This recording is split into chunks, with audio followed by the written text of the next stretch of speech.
किरीटजी, काय सांगाल, काय विषय आहे? आज आपण या रताळे गावामध्ये आलेला, पाहणी केलेली, चौकशी केली, नक्की काय विषय निवडले? एक आणखीन वेगळा आंतरराज्य जन्म नोंद जन्म प्रमाणपत्र घोटाळा समोर आला आहे.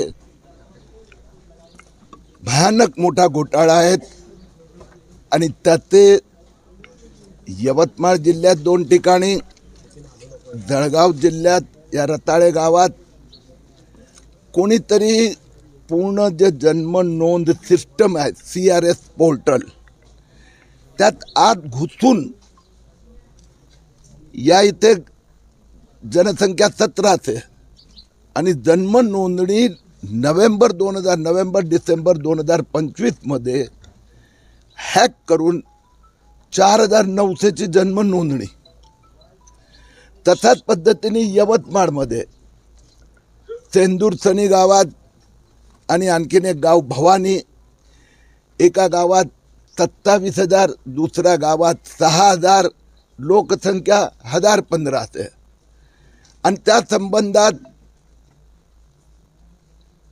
आज मी येथे SP साहेब, जिल्हा परिषदेचे CEO, जिल्हा आरोग्य अधिकारी यांची आमची जॉईंट मीटिंग झाली. यांनी तपासावर चांगली पकड घेतली आहेत. काही आरोपी यवतमाळ आणि इथले कॉमन आहेत, बिहारहून त्यांना पकडून पण आणले आहेत.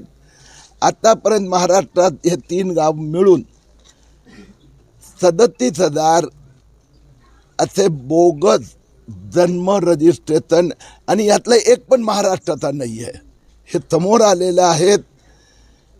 उद्या मी मुंबईत सिनियर अधिकाऱ्यांची चर्चा करून गुरुवारी दिल्लीत पण जाणार आहेत. कुठल्या देशाचे आहेत हे? जर महाराष्ट्राचे नाही तर भारतातलेच नागरिक आहेत का विदेशातले सगळे? आता यात कसं आहे की आत्तापर्यंत जे तपास अधिकारी, कारण की हे सगळं बाहेर आलं डिसेंबरच्या एंडमध्ये, हॅक झालेलं असं वाटतंय की बहुधा ऑक्टोबर नोव्हेंबर डिसेंबरमध्ये हॅक झाली आहे सिस्टम असं दिसतंय. मुख्यमंत्री देवेंद्र फडणवीस यांनी एक SIT पण स्थापित केली आहे. पण 1 महिना आपल्या सगळ्यांना माहीत आहे की निवडणुकांमध्ये गेला आहेत. आता या कार्याला गती मिळेल. उत्तर प्रदेशमध्ये पण रायबरेली आणि जौनपूरमध्ये असाच प्रकारचे जन्म नोंद, एका ठिकाणी 52,000 जन्म नोंदी घेण्यात आलेल्या आहेत. आरोपी बिहारचे आहेत आणि त्यात मास्टर माइंड कोण आहे त्या अजून पोलिसांचा तपास सुरू आहे. पण सर, आपण या गोष्टीसाठी जो लढा देत आहेत, आपण जर बघितलं तर 10 वर्षापासून भाजपचं सरकार आहे पूर्ण देशामध्ये, तरी पण हे बांगलादेश आणि रोहिंग्या नेमके येतात कसे आहेत भारतात? एक गोष्ट आपण बघितली की एक मोठं षडयंत्र बांगलादेशींना, रोहिंग्यांना हिंदुस्थानात घुसवायचं सुरू आहे. मुंबईत त्याचं पहिलं टार्गेट आहे, पण महाराष्ट्रात पण अन्य ठिकाणी. त्यात त्यांनी आधी तहसीलदारद्वारा बोगस जन्म दाखले घेण्याचा प्रयत्न केला, तो आपण हाणून पाडला.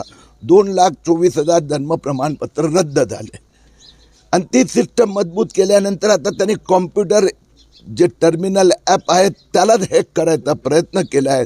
ते पण खूप लवकर महाराष्ट्र पोलिसांनी आणि महाराष्ट्राचे जिल्हा परिषद आरोग्य विभागाने आता लक्षात आणलेलं आहेत. देवेंद्र फडणवीस फार स्पष्ट शब्दात मुख्यमंत्री महोदयांनी सांगितलं की 2026 मध्ये यातल्या सगळ्या त्रुटी दुरुस्त केल्या जाणार. नवीन बांगलादेशी विदेशी येऊ शकणार नाही आणि आलेल्याला परत पाठवायची व्यवस्था. पण सर, महाराष्ट्रामध्ये पण महायुतीचं सरकार आहे, इथली जी यंत्रणा आहे ती कुठतरी कुचकामी ठरते असं वाटतं का तुम्हाला? कारण वारंवार सातत्याने प्रकार घडत आहेत, तुम्ही पूर्ण महाराष्ट्र फिरतायत, म्हणजे प्रत्येक ठिकाणी नोंदी आढळत आहेत, लोक आढळत आहेत, बेकायदेशीरपणे वास्तव्य करणारे लोक आढळत आहेत.